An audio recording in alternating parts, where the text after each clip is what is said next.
네. 뒷페이지에 그 표의 끝에 보시면은 배출이라고 하는 단어가 보이실 거예요.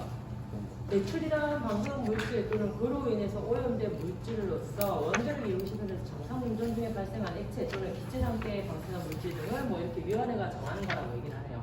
자, 그러면 방사능 핵종을 사용을 하고 남는 물질들을 우리가 배출된다 똑같아요. 배출이라고 얘기를 하는데, 그럼 배출된 방사능 물질들은 따로 보관 용기도 있고요. 그다음에 그 에너지가 감소될 때까지도 보관 시설이 따로 있습니다. 저장 시설도 있고 보관 시설도 따로 있어요. 그래서 그런 부분들을 얘기를 하고자 지금 배출이라고 하는 용어가 나온 거고요. 자, 그 밑에 배출의 관리 기준이라고 얘기를 했는데 쭉 내려와 보시면은 5번 항목에 배출 관리 기준을 산출함에 있어서 배기중 또는 배수중으로 자연적으로 존재하는 핵종의 농도는 제외한다라고 되어져 있죠. 자, 이게 무슨 말이냐고 하면 우리도 기준값은 필요 없고요. 자, 배출을 시키는데 아까 얘기했다시피 저에너지 형태의 방사성 핵종은요, 굳이 그 방광기가 굉장히 짧기 때문에 보관을 하거나 저장을 할 필요가 없어요. 그렇다 보니 그런 거는 자연 방사성 농도값에 준한다라고 보고 그냥 바로 내보낸다라는 얘기죠.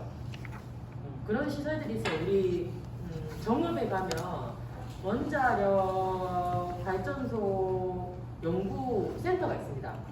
거기에서 일반적으로 농업에 사용하는 것들, 그 다음에 식품에 사용하는 것들을 주로 이렇게 연구하는 센터거든요. 근데 거기에서 사용하는 핵종들은 굉장히 낮은 에너지 값들을 사용을 해요. 그렇다 보니 예전에 무슨 문제가 생겼냐면 기준치보다 높은 핵종을 사용을 할 경우에는 원자력안전위원회에다가 신고를 하고 허가를 받은 다음에 그 핵종을 사용을 해서 배출관리 기준을 만족을 시킨 다음에 내보내야 되는데, 지금껏 그 사람들이 사용을 했던 핵종들은 그냥 신고성으로, 허가성이 아니라, 허가와 신고는 다르거든요. 허가는 정부에서 하세요 하고 하는 필증을 내줘요. 근데 신고는 이 정도의 용량밖에 안 되니까 그냥 우리가 알리고 사용을 하겠습니다, 그런 기준이거든요. 그렇다 보니 그 전에는 신고성 핵종들만 사용을 해서 하다 보니까 그냥 자연적으로 배수를 시켜버렸는데, 그거보다 높은 농도를 사용하는 핵종에 대해서 신고를 안 한 거예요. 신고는 했는데 배출 관리 기준을 적합하게 만족하지 못해가지고 그 뉴스에서 한번 나왔었어요. 그게 밑에 토양으로, 하천으로 빠져나와가지고 그거 제염 작업한다고 굉장히 큰 문제가 있었죠. 그래서 이게 배출 관리 기준이라고 하는 게 허용 농도값, 우리 아까 얘기했던 선량 한도하고 비슷하게 허용 농도값 이상이 돼버리게 되면은 저장 시설이나 보관 시설에 항상 보관을 하고 일정 시간 지나고 나서 다시 측정을 하고 난 다음에 배출을 시키는 그런 과정을 거쳐야 된다는 얘기죠. 자, 그 밑에 보시면 연간 섭취 한도라고 하는 게 보이실 거예요. 자, 방사능 작업 공사자가 1년 동안 섭취할 경우 피폭 선량이 선량 한도에 이를 것으로 보이는 방사능의 양. 자, 이 용어는 중요합니다. 관리학에서도 계속 들어보실 단어예요. 제가 법에서 시험 문제를 낼 수 있는 거는 지금 체크하는 부분들 있죠. 그 기준에서 제가 1, 2, 3, 4, 5번 정의로 옳지 않은 것을 이런 식으로 해서 문제를 낼 겁니다. 그러니까 지금 제가 얘기하는 그것들만 따라오시면 돼요. 그거는 다 방사능 국가고시 시험 문제하고 연계가 돼 있으니까 안 할 수가 없는 부분. 그래서 연간 섭취 한도, 말 그대로 연간 마셨을 때 또는 호흡을 했을 때 내 몸속에 들어왔을 경우에 한도 값을 말하는 겁니다. 그러면 아까 우리 얘기했던 거 내부예요, 외부예요? 내부가 되는 겁니다. 네, 연간 섭취 한도의 기준은 내부 피폭이 기준이 되는 거예요. 어떻게 보면. 그럼 그 밑에 보시면 유도 공기 중의 농도라고 보이실 거예요. 이것 또한 마찬가지로 공기 중에 흡입을 했을 때 경구로 들어오거나 비강으로 들어오거나 코로 들어오거나 흡입을 하였을 경우에 만족하는 양이 되겠죠. 그래서 유도 공기 중의 농도, 연간 섭취 한도 이런 것들은 전부 다 내부 피폭 선량에 관계되는 분자들이라고 생각하시면 될 것 같아요. 그 위원회가 정하는 값은 저 뒤에서 또는 우리 관리학에서 볼 거기 때문에 일단 용어만 보세요. 알겠죠? 자, 그 밑에 판독 특이자라고 하는 게 보일 거예요. 이거는 언제 얘기가 나오는 거냐면 아까 연간 받을 수 있는 선량 한도값 얘기했었죠. 그죠? 근데 이게 배지라고 하는 게 법정 선량 계획이기 때문에 이게 업체에다 맡기고 업체가 판독을 해서 국가에 보고를 하는 시스템이에요. 그 보고를 해야 되는데 선량계를 잃어버린 거예요. 그러면 선량을 확인할 수가 없겠죠. 네. 또는 선량계가 파손이 돼버린 거예요. 그럴 경우에는 선량이 얼마만큼 특정이 됐는지 알 수가 없어요. 그런 사람들을 우리가 판독특이자라고 얘기를 합니다. 판독특이자가 있었을 때에는 굉장히 큰 문제가 생겨요. 여러분들 수시 출입자로 나중에 배지를 하고 들어가실 때 그 배지를 분실을 하면은 학교 총장부터 해서 관리자인 저부터 해서 사유서를 다 적어서 제출을 해야 됩니다. 문제가 커져요. 그래서 그 배지는 항상 법으로 보관을 해야 되는 거고 들어갈 때마다 착용을 해야 되는 거기 때문에 굉장히 중요한. 여러분들 실습 가실 때는 마찬가지예요. 배지를 들고 가거든요. 시설에 들어가는 거기 때문에 일반인이 일시적으로. 그래서 판독특이자라는 사람은 그런 사람들을 뜻하는 거고요. 오른쪽이 맞나요? 아니면 그 밑에 보시면 선량 한도에 판독특이자를 하나 둘 셋 가나 다로 나누고 있죠. 선량 한도를 초과해서 피폭이 된 사람, 아까 한도값을 넘어선 사람. 그 다음에 나에 보시면 방금 제가 얘기했던 훼손, 분실 등으로 판독이 불가능한 사람. 세 번째에 보시면은 교체 주기가 3개월에 한 번이에요. 이것도 시험 문제에 나와요. 1년에 총 4번이거든요. 4분기로 나누는데 3분기, 이게 1분기 지나면 3달이잖아요. 근데 바로 내가 수시 출입자로 또 이렇게 들어가야 되는데 그 전달에 신청을 해야 돼요. 그래서 바로 새 걸로 교체가 되게끔 해야 되는데 그 교체 주기를 놓쳐버린 거예요. 근데 시설에 들어가고 있어. 그럴 경우에는 중간에 텀이 생겨버리죠. 기간이 생겨버리잖아요. 그 기간 동안에 법적으로 문제가 됩니다. 그 사람이 들어갈 수 없거나 아니면 아예 보고를 중단을 해야 되는데 계속 보고는 되고 있는 선량계는 없어. 그럴 경우에는 전부 다 판독특이자로 분류가 돼서 들어가게 된다는 얘기죠. 선량 교체 주기를 2개월 이상 지난 후 선량계를 판독을 한 사람. 선량계는 제가 보여드릴게요. 있으니까. 자, 또 밑에 봅시다. 옆이든 밑이든. 보자. 들어갈 수 있네. 네? 아니. 편하게 얘기하셔도 돼요. 괜찮아요. 괜찮아.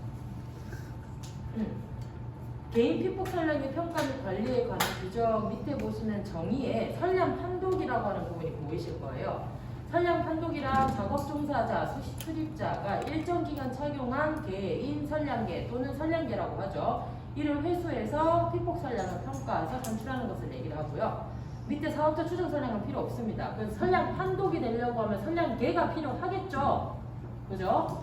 1번에만 줄치시면 될 것 같고요.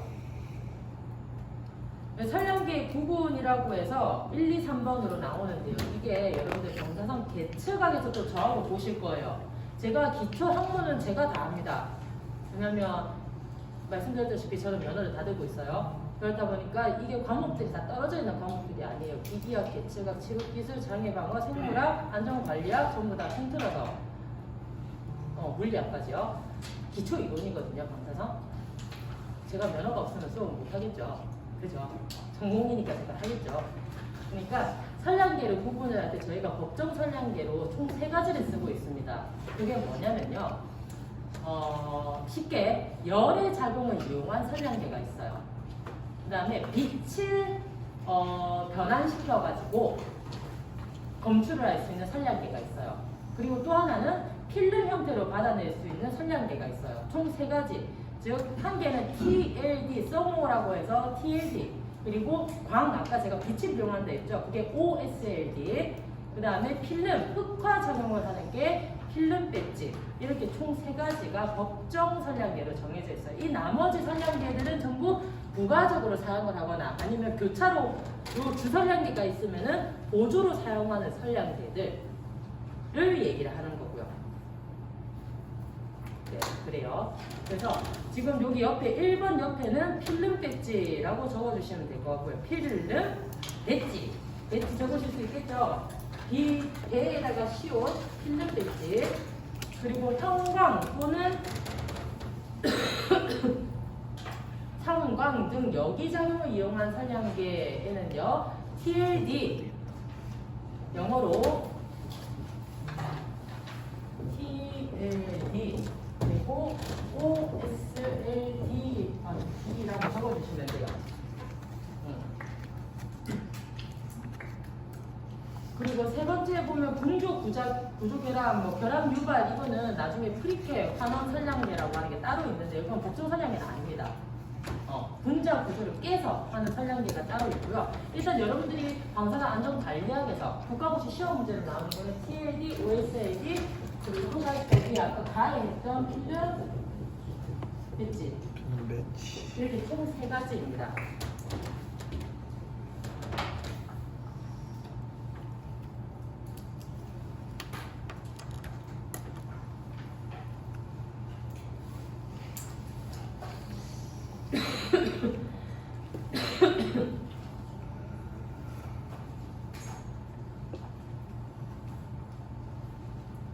자, 그리고 다 넘어가실 거예요. 동위원소에서 제외되는 물질 등에 관한 규정 또 넘어가실 거고, 자, 이제 우리가 방사선에 대해서 이게 원래 제일 처음에 나와야 되는데 이게 뒤에 나오죠.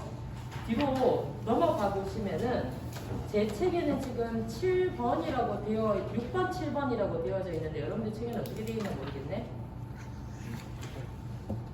방사선 동위원소란 또는 방사선이란 보이세요? 6, 7 똑같이 돼 있어요. 보시면요. 자, 이제는 정의예요. 아까 제가 법적으로 얘기하는 정의와 설명하는 정의는 좀 다르다라고 얘기를 했죠. 쉽게 풀어드리려고 얘기를 했던 거니까 봅시다. 방사선 동위원소란 방사선을 방출하는 동위원소, 말 그대로 핵종이에요. 방사선을 계속 내뿜을 수 있는 능력을 아까 방사능이라고 얘기했습니다. 기억나시나요? 네. 핵종에서 방사능이 방출이 되는 거고요. 그러면 그 능력이 있으니까 방사선 에너지를 내뿜는 거예요. 알겠죠? 네. 그걸 우리가 통틀어서 뭐라고 하냐면 방사선 동위원소라고 얘기를 하는 겁니다. 자, 7번 보시면은 방사선이란 보이시죠? 전자파 또는 입자선이래요. 이제는 바로 얘기해야 돼요. 전자파라고 하면은 X선, 감마선. 그러면 입자선은 알파, 베타 등등등이 될 겁니다. 그죠? 네.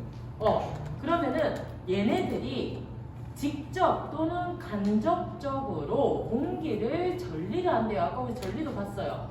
자, 직접 또는 간접이라고 말이 왜 붙냐면요. 파의 개념은 제가 웨이브라고 얘기를 했잖아요. 그죠? 근데 이런 입자 같은 경우에는 거의 직선성을 가지고 간다라고 얘기를 했어요. 맞죠?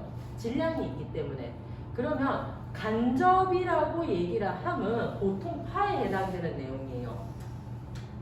왜냐면 이 파들이 웨이브를 그리면서 원자하고 상호작용을 할 수도 있고 안 할 수도 있고 얘가 그냥 지나쳐서 나갈 수도 있고 이 원자하고 상호작용을 할 수 있고 이거는 모르는 거예요. 근데 이렇게 직선성을 가지는 질량을 가진 입자선 같은 경우에는요, 표적이 있으면은 이 표적에 그대로 다이렉트 부딪힐 확률이 굉장히 큽니다. 그래서 1대1의 상호작용이라고 얘기를 해요. 그래서 이 표현을 법적인 얘기로 하면 직접 상호작용하였다. 얘는 간접 상호작용을 하였다라고 표현을 하는 겁니다. 그래서 직접 또는 간접적으로 봐요. 아까 제가 매질이 필요하다 했죠. 이론 시간에. 네. 우리가 인위적으로 만들어내는 것의 매질은 타겟이라는 양극이었어요. 근데 여기에서는 공기라고 나와요. 그러니까 여기서는 매질이 공기가 되는 거예요. 알겠죠? 그럼 매질이 공기가 되면 공기상에서는 여러 가지 원소들이 존재하잖아요. 원자들이 있잖아요. 걔네들하고 반응을 하는 겁니다. 그럼 위에 에너지들이 있으면은 그 에너지가 저런 원자들하고 직접 또는 간접적으로 반응을 하였을 때 이 에너지가 주어져서 아까 역이된 상태에서 방사선이 방출될 경우가 있고 전리라고 하면은 이런 전자들이 어떻게 이탈이 돼가지고 플러스 또는 마이너스의 이온으로 분리가 되는 거예요. 이걸 전리라고 얘기를 하는 거야. 그러면은 이렇게 전리를 시킬 수 있는 선의 에너지를 우리가 방사선이라고 정의를 내리는 겁니다. 이해되실까요? 의미적으로는 이해가 되시겠어요? 조금 더 자세하게 들어간 거예요, 지금.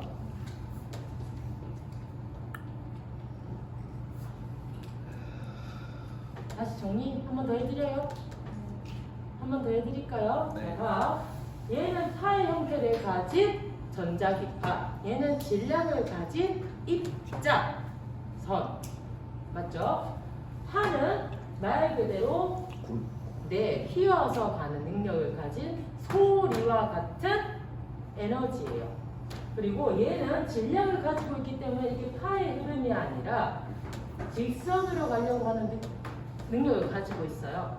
그렇다 보니 공기 중에 이런 에너지들이 쑥 하고 지나갈 때 얘네들이 가지고 있는 에너지가 공기 중에 있는 원자들과 부딪히거나 아니면은 상호작용을 하였을 때, 상호작용이라는 건 일단 부딪힌 거예요. 그냥 부딪혔다라고 얘기를 합시다. 부딪혔을 때 파 같은 경우에는 이런 원자들이 그냥 훑고 지나갈 수도 있고 반응을 할 수도 있기 때문에 간접이라고 하는 단어를 쓰는 거고요. 직접이라고 하는 거는 입자는 질량 형태이기 때문에 표적이 있으면은, 표적이 공기가 되죠 지금. 이런 표적의 공기 상태의 원자들이 있으면은 그냥 가서 바로 부딪히려고 해요. 이거를 직접 부딪혔다, 직접 상호작용을 하였다 라고 얘기를 하는 겁니다. 그러면은 간접 또는 직접적으로 반응을 하였을 때 여기에 포함되어 있던 전자들이 이탈이 되게 되면은 이렇게 음과 양으로 쪼개지는 거예요. 이거 이온이라고 얘기를 하거든요. 그래서 음과 양으로 쪼개지게 되면 이걸 전리가 되었다라고 얘기를 하는 거라고요. 전리가 되면은 그때 나오는 에너지를 통틀어서 우리가 방사선이다라고 얘기를 하는 거예요. 그래서 앞에서 얘기했던 전리나 연기에 대해서 개념을 이해를 못하시면 이거 이해하는 게 어려워요. 그러다 보니 아까 제가 천천히 연기가 뭐고 전리가 뭐고 계속 반복해서 말씀드렸던 게 이것 때문이에요. 직접이나 간접은 무슨 뜻인지 아시겠어요? 네. 그리고 반응을 했다라고 하는 것도 아시겠어요? 반응을 하면은 파는 그냥 빠져나갈 수도 있기 때문에 간접이고, 직접은 부딪혀서 뭔가 땅 질량이 있으니까 부딪혀서 더 반응할 수 있는 확률이 더 커지기 때문에 직접이라고 얘기를 하는 거고요. 그렇게 구분을 하시면 되는 거예요. 그래서 여기가 일어나서 방사선이 나오는 게 아니에요. 전리가 발생을 했을 때 공기 중에서는 방사선이 방출이 되는 거고요. 아까 연속 X선은 좀 달라요. 훑고 지나가서 방향이 편향되면서 그 입자의 에너지가 여기된 원자를 진동을 하면서 그 에너지가 방출이 되는 거잖아요. 결국 그 에너지는 이게 입자 들어가는 이런 입자선의 에너지가 방사선으로 바뀌어서 나가는 거예요. 얘는 완전히 전리가 일어나야지만이 방사선이 밖으로 나온다라고 보는 거고요. 그래요. 그래서 밑에 시행명령에 해당하는 제6조 방사선을 보시면 종류가 많아요. 알파선, 중양자, 양자, 베타선, 그 밖에 중화선 입자, 그리고 중성자선, 감마선, 그리고 5만 전자볼트 이상의 에너지를 가진 전자선, 여기 체크 다 하셔야 됩니다. 방사선 물리학 문제 나올 수 있는 부분이에요. 저도 이거 시험 문제 낼 겁니다. 똑같이.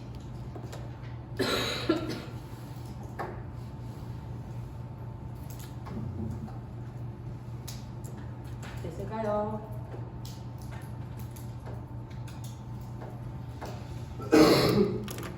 자, 그 밑에 내려 9번 보시면은 방사선 발생 장치란이라고 보이실 거예요. 밑장이 될 수도 있어요. 9번의 방사선 발생 장치란 하전 입자를 가속시켜 방사선을 발생시키는 장치. 아까 얘기했던 거예요. 입자의 가속은 어떻게 되죠? 우리 아까 어떻게 봤었죠? 입자 어떻게 가속시켰어요? 어떻게 했죠? 네, 필라멘트. 전류를 하는데 이제 필라멘트에서 전자들이 생성된 거를 뭘 보낸 거예요? 이쪽으로. 전자에 뭘 가는 거예요? V를 가했죠. 전압을 가해야지 전자들이 튀어나갈 거 아니에요. 전기의 흐름은 전류고, 전류가 흐르려고 하면 뭐가 필요해요? 전압이 필요한 거잖아요. 맞죠? 압을 가해야 가잖아요. 그러면 전자들은 입자죠. 질량을 가지고 있으니까. 그럼 얘네들이 타겟으로 갔을 때 부딪히게 되면은 전압에 해당하는 가속을 얻어서 방사선이 이렇게 나오는 거잖아요. 맞죠? 그래서 가속이라고 하는 단어가 붙는 거예요. 지금 보시면 하전 입자를 가속, 여기서는 전자를 가속을 시킨 거고 V 값으로, 그죠? 전압의 값으로 가속을 시킨 거죠. 방사선을 발생시키는 장치로 다음과 같은 것들이 있대요. 이거 아실 필요 없어요. 근데 방사선 발생 장치가 뭐다라고 하는 정의는 알고 계셔야 돼요. 뭘 가속시킨다고요? 네, 하전 입자를 가속을 시키면 이렇게 다양한 종류의 가속관에서 나오는 방사선을 만들어낼 수가 있다고요. 이 지금 1번부터 13번에 해당하고 12번에 해당하는 이온들이 다 달라요. 나오는 방사선이 전부 다 달라요. 에너지부터 종류부터. 그래서 이런 가속기에서 나온 입자들 또는 이온들을 이용을 해서 방사선 치료에 쓰는 겁니다.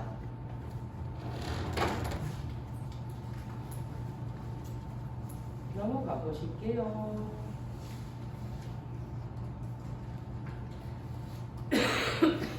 자, 일단 넘어가셔도 괜찮습니다. 넘어가셔가지고 16번 방사선 관리 구역 한번 찾아볼 수 있어요. 저는 12페이지인데 아마 13이나 14페이지에 있을 수도 있어요. 방사선 관리 구역이란이라고 16번에 보이실까요? 네, 보실게요. 외부의 방사선량률이라고 하면 설량을 아까 우리가 방사선이라고 했잖아요. 선의 양을 방사선량이라고 하는 거고요. 그러면 방사선량률은 시간당 방사선의 양이에요. 보통은 per hour로 사용을 합니다. 이렇게 써요. per 세트가 아니고요. 지금 얘기하는 안전관리학에서는 시간당 얼마만큼의 선량이라고 표현을 해요. 시간당 얼마만큼을 받았구나 라고. 이걸 방사선량률이라고 표현을 한다는 거죠.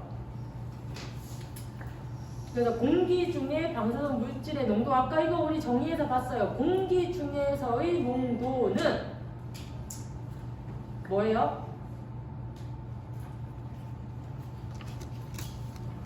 아까 내부를 연간 섭취 한도와 호용 두 가지로 봤었잖아요. 한번 다시 돌아가 보세요.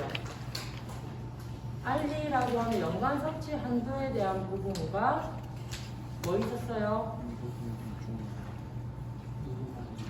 네, 유도 공기 중에 농도 DAC가 있었습니다. 맞죠? 맞죠? 네. 그래서 공기 중에 방사선 물질의 농도는 유도 공기 중의 농도로 표현하는 값이고요.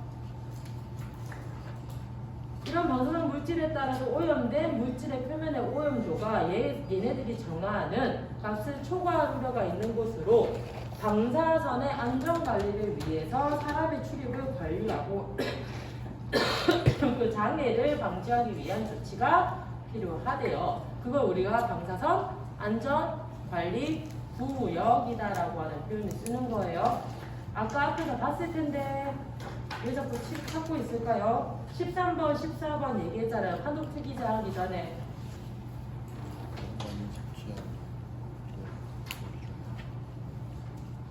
그래서 방사선 관리 구역이라고 하는 밑에 표가 보이죠? 또 오른쪽에 보이죠? 보시면은 이게 시험 문제에 나와요. 안전관리하게 정확하게 딱 짚혀서 나와요. 보시면 관리 구역의 기준은 1번 외부 방사선량률, 즉 내부로 피폭된 게 아니에요. 이거는 바깥에서 방사선을 받았을 때 선량률을 얘기하는 거예요. 시간당 선량률은 1주당이에요. 위크로 따지는 거예요. 나중에 혹시나 방사선 국가고시 문제에서는 per 위크라고 이렇게 W가 보이는 경우가 있는데요. 단위로 이게 위크를 나타내는 단위예요. 위크. 주당 지금 뭐라고 되어 있어요? 400. 자, 마이크로까지는 제가 외우라고 지금 말씀 안 드릴게요. 근데 주당 400이라고 하는 기준을 가지고 있다라고 하는 것만. 자, 그 다음에 공기 중에 방사선 물질의 농도 아까 뭐라 했어요? 유도 공기 중의 농도인 DAC를 얘기를 하는 거고요. 맞죠? 앞에서 봤었죠? 유도 공기 중의 농도가 무엇인지. 자, 그리고 3번 물질 표면 오염도는 뭐였어요? 허용 표면 오염도 앞에서 정의 봤던 거예요. 이 세 가지는 국가고시 시험 문제에 진짜 자주 나오는 것 중에서 하나니까 꼭 체크하셔야 됩니다. 꼭. 자, 그리고 2번 보시면은 외부 방사선량률 등이 제1항에 의해서 값을 초과할 우려가 있는 곳에 대해서는 사람의 출입을 관리하고 그 출입자에 대한 장애를 방지하기 위한 각고의 조치를 해야 된다는데 이거 밑에 거는 관리구역을 설정하는 방법이라 안전관리학 시간에 할게요. 지금 굳이 안 보셔도 괜찮고 위에 기준값만 보시면 될 것 같습니다.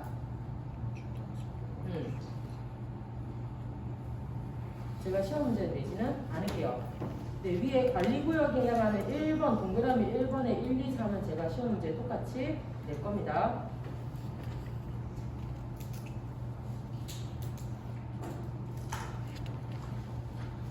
자, 그럼 14쪽이게 되겠네. 쭉 넘어가세요. 넘어가시면은 17번 바로 위에 표에 뭐 고준위 폐기물, 중저준위 폐기물, 극저준위 폐기물, 자체 처분 폐기물 이렇게 얘기했는데요. 이것도 넘어가셔도 괜찮은데 아까 얘기했던 고준위 방사선 폐기물 기준 있죠? 이거는 꼭 체크를 하시고요.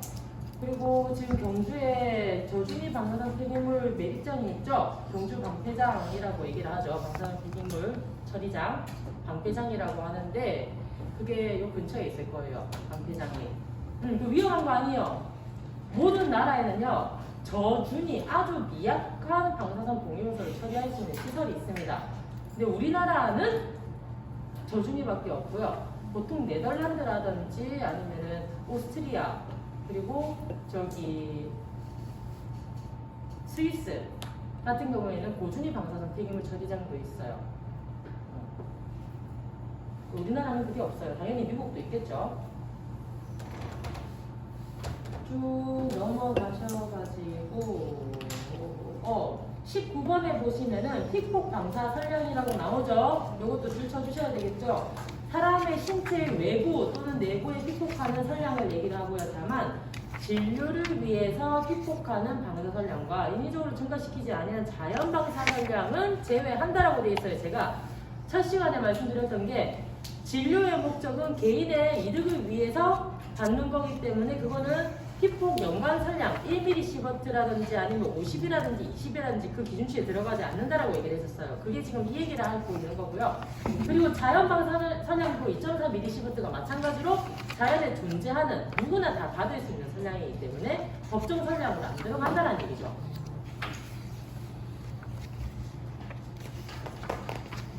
쭉 다 넘어가시고요. 16페이지가 되려나?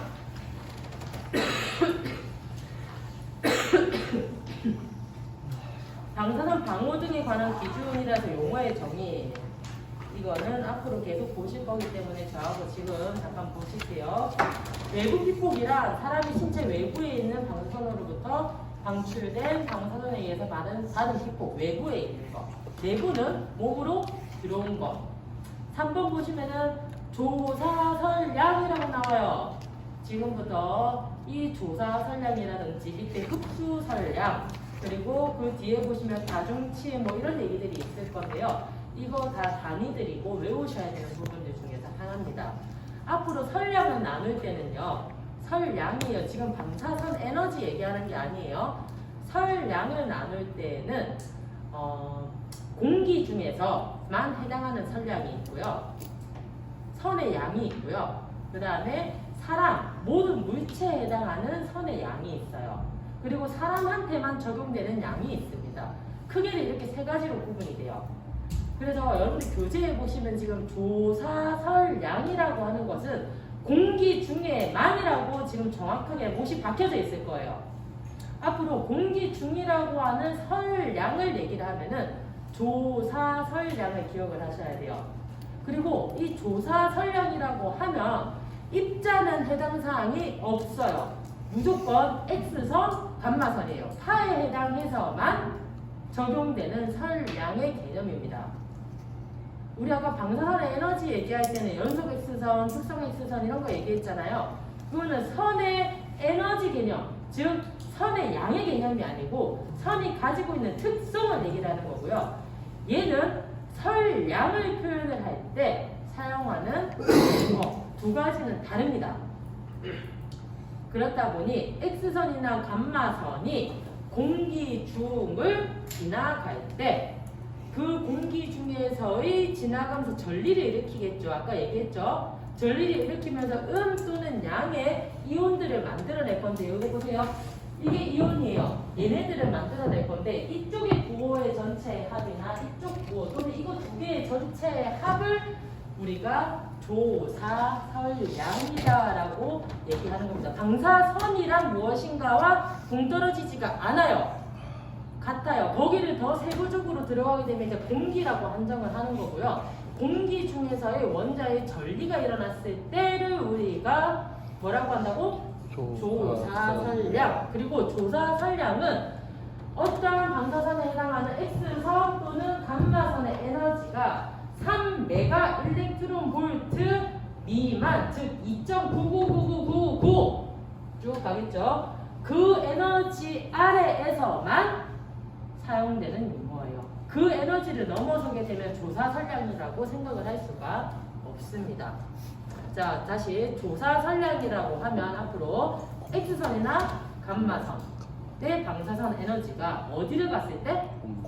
공기를 통과를 할 때 그 공기를 통과하는 에너지의 크기는 3메가 일렉트론 볼트 미만의 방사선의 X선이나 감마선의 에너지가 공기를 통과를 할 때 공기를 전리를 시키게 되는데 그 전리를 시켰을 때 플러스하고 마이너스가 생성이 될 거예요. 저 전리되면 생성이 돼요. 네. 그러면 저 이온들의 합을 우리가 조사설량이다라고 얘기를 한다고요. 그래서 그 단위로 보시면은 쿨롱 퍼 킬로그램이라고 적혀져 있을 거예요. 이게 나중에 저하고 단위를 하시면서 SI 국제 기호로 사용하는 국제 단위가 있고요. 그 다음에 우리가 방사선에서만 사용을 하는 렌트겐이라고 하는 단위가 있어요. 옆에 보시면 특수 단위를 우리가 렌트겐이라고 하거든요. 왜? 렌트겐이 X선을 발견을 했으니까. 근데 얘를 국제적으로 사용하는 단위로 바꾸면은 쿨롱 퍼 킬로그램이라고 명시가 되어져 있어요. 그래서 얘네 두 개는 같은 단위입니다. 그러니까 렌트겐이라고 만약에 R이라고 적혀져 있으면은 그게 쿨롱 퍼 킬로그램이에요. 국제 단위로 사용을 하게 되면. 그래서 1 렌트겐, 1R이라고 하는 거는 국제 단위로 사용을 했을 때 2.54 곱하기 10의 마이너스 8승 쿨롱 퍼 킬로그램하고 같다라고 얘기를 하는 겁니다. 이거 외우셔야 되는 거예요. 외워야 돼요. 죄송한데 지금부터 외울 것밖에 안 나와요. 이런 단위들, 수치들은 정의이고 그리고 앞으로 사용을 할 부분들이기 때문에 꼭 외워주셔야지 제가 반복해서 말씀을 드릴 때 그게 머릿속에 꽂히실 거예요. 자, 그 밑에 보시면은 흡수설량이라고 보이실 거예요. 흡수설량이란 모든 물질에 해당합니다. 공기, 책상, 교탁, 휴대폰, 사람 어떤 것에 한정을 두지 않고 모든 것에 흡수된 설량을 흡수설량이라고 얘기를 하고요. 그 흡수설량의 SI, 즉 국제 단위로는 줄 퍼 킬로그램이라고 얘기를 하고요. 특수 단위로 그레이라고 하는 단위를 씁니다. 아까 우리 조사설량에서는 렌트겐이라고 하는 R이 특수 단위였죠. 근데 흡수설량에서는 그레이라고 하는 GY가 단위입니다. 방사선에서만 사용하는 단위. 얘를 SI 단위, 국제 단위로 바꾸면 줄 퍼 킬로그램. 그러니까 결국 1kg당 에너지의 단위가 줄이에요. 아까 제가 방사선에서는 줄이라고 하는 단위가 너무 크기 때문에 결국 일렉트론 볼트 단위로 나타낸다라고 얘기를 했잖아요. 그걸 뒤에 가서 배우실 건데 일단 국제적으로 통용되는 단위이기 때문에 줄 퍼 킬로그램이라고 외워주셔야 됩니다. 알겠죠? 자, 그 밑에 등가설량이라고 나와요. 지금 그 옆에 보시면요. 인체라고 못이 박혀져 있습니다. 보이세요? 네. 인체예요. 사람한테만 적용되는 거예요. 그런데 이 인체에 적용되는 게 두 가지가 있습니다. 바로 옆이나 뒷장에 넘어가 보시면은 유효설량이라고 하는 게 보이실 거예요. 자, 등가설량과 유효설량은 제가 나눠서 따로 설명을 드릴 건데요. 지금 간단하게 제가 말씀드릴 수 있는 거는 등가설량은 우리 아까 방사선 종류 보셨죠? X선, 감마선, 알파선, 중성자 이런 방사선의 종류에 따른 사람의 위해를 평가하는 것. 그걸 등가설량, 흡수설량인데요. 사람한테만 적용하는 설량이 등가설량이에요. 근데 이 등가설량에는 X선, 함선, 감마선, 알파선, 베타선, 입자인지 파인지 여기에 따라서 가중치를 매기는 겁니다.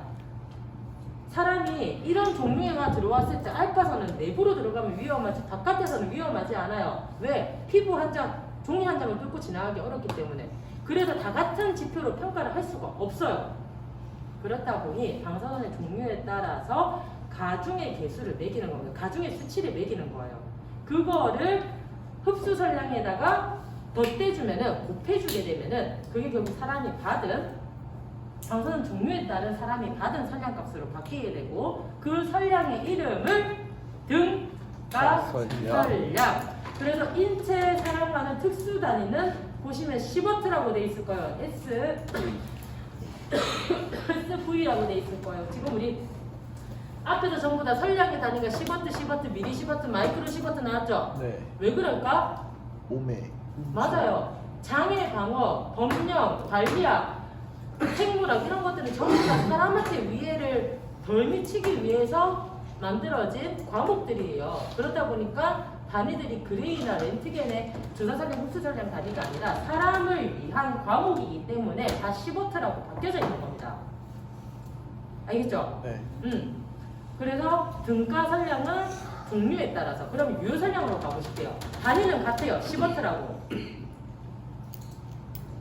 뒤에 6번에 가보시면은 유효설량은 그 단위가 방사선에서 사용하는 단위는 시버트라고 되어 있을 거고요. 다만 이 유효설량은 우리가 방사선의 종류에 대해서 위에 수치 보이시죠? 표로 가중치라고 보이시죠? 이 수치에다가 이제 사람의 조직, 장기별로 따로 나눠가지고 가중치를 또 매깁니다. 왜? 안구는 돌출되어져 있죠. 오픈되어져 있죠. 근데 우리가 심장 같은 경우에는 또는 뇌 같은 경우에는 뼈 안쪽에 들어가 있어요. 뼈 같은 경우에는 뚫고 지나가기가 어려워요. 왜? 두껍기 때문에. 돈이잖아. 네. 두껍기 때문에. 근데 이렇게 안구 같은 경우에는 표면에 그대로 노출되어져 있기 때문에 뼈가 감싸고 있는 다른 조직들보다는 더 위험 정도가 클 수밖에 없어요. 당연하겠죠? 그렇다 보니까 다 같은 개수로 매길 수가 없으니 사람의 장기에 대해서도 평가를 하자. 그거에서 만든 설량값이 유효설량이라고 하는 개념입니다. 그래서 유효설량은 방사선 흡수설량에다가 방사선 가중치 종류별로 거기에다가 뭐까지? 조직의 가중치까지 같이 전부 다 고려를 해서 만들어진 개념이 유효설량이더라라고 하는 거. 어렵죠? 근데 계속 듣다 보면은 괜찮아요. 지금 아셔야 되는 거는 일단 공기 중에서는 조사설량, 그 단위가 렌트겐, 그리고 모든 물질에서는 흡수설량, 그 단위가 그레이. 그리고 우리가 사람한테 적용을 할 건데 방사선의 종류만 대해서 설명을 하면은 등가설량, 그리고 사람의 조직까지 같이 하려고 하면은 유효설량. 이렇게 네 가지만 일단 기억을, 이렇게 말만 기억을 해놓으세요. 그럼 나중에 단위 들어가고 했을 때 아 이런 개념이 있구나 라고 하는 것 정도만 알고 계셔도 이해하시기가 훨씬 편하실 거예요. 등가, 인체, 장기, 그렇습니다. 그래서 가중치라고 하는 부분들은 제가 안전 관리학 시간에 또는 뒤에 넘어가서 어느 정도 진도가 나오고 난 다음에 시험 문제를 낼 거예요. 그러니까 그때 대해서 말씀을 드릴 테니까 이거 정확하게 낼 거다라고 하는 거를. 그러니까 지금은 넘어가셔도 괜찮습니다. 자, 그리고 7번에 보시면은 집단설량이라고 하는 게 보여요. 다른 의미가 아니에요. 집단이에요. 한 사람만 있을 때는 유효설량으로 판단을 하면은 여러 사람이 있을 때 하나의 집단은 집단설량 거기에다가 맨만 붙여가지고 시버트를 만들어낸 겁니다. 그럼 집단설량은 유효설량에다가 집단을 고려를 한 거기 때문에 맨 시버트라고 얘기를 하는 거고요. 자, 일단 예탁설량은 넘어갈게요. 요거까지 하면 안 될 것 같아요.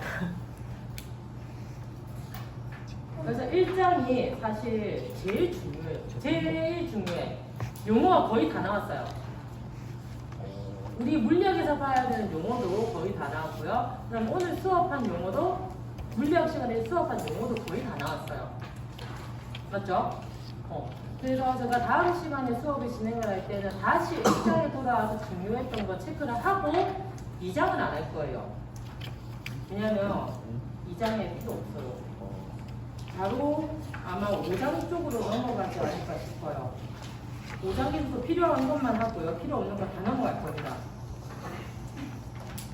그래서 생각보다 본명이 빨리 끝날 거기 때문에 저는 당장 학 개론에 치중을 해서 보고 여러분들 교재 사셨잖아요. 맞죠? 네. 그 교재 산 거 본다고 했었죠. 중간고사 끝나고 나서부터. 알겠죠? 그래서 그때까지는 들고 오시지 않아도 돼요. 무거워요. 들고 오지 마세요. 필요 없습니다. 그치? 재밌다. 자, 혹시 오늘 거 질문 있으시면 얘기해 주세요.